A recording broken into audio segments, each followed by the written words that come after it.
تو یہ تھے ترکی کے عوام کے جذباتی مناظر. 86 برس بعد اس مسجد میں اذان ہو رہی ہے.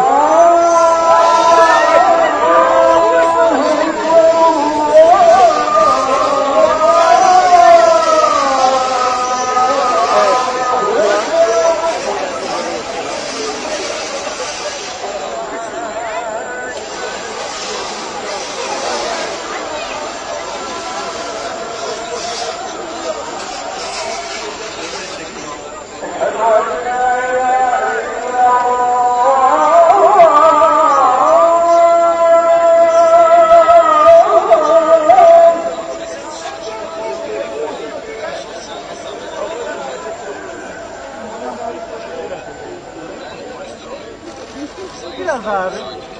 Bu taraf biraz kısa.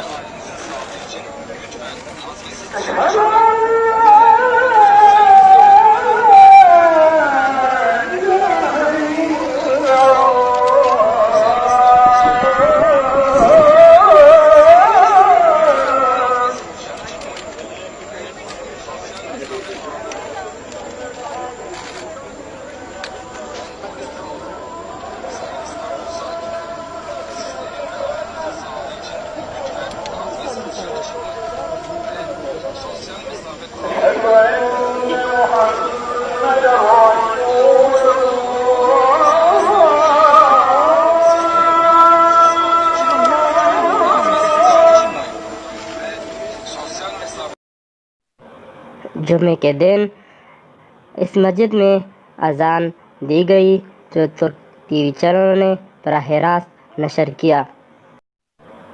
ترکی کی ایک عدالت نے حکم نامہ جاری کیا تھا جس کے بعد ترکی کے صدر رجب طیب ایردوان نے ہدایات جاری کی کہ اس مسجد کو مذہبی امور کے حوالے کی جائے اور اس میں نماز کے لیے اہتمام کیا جائے.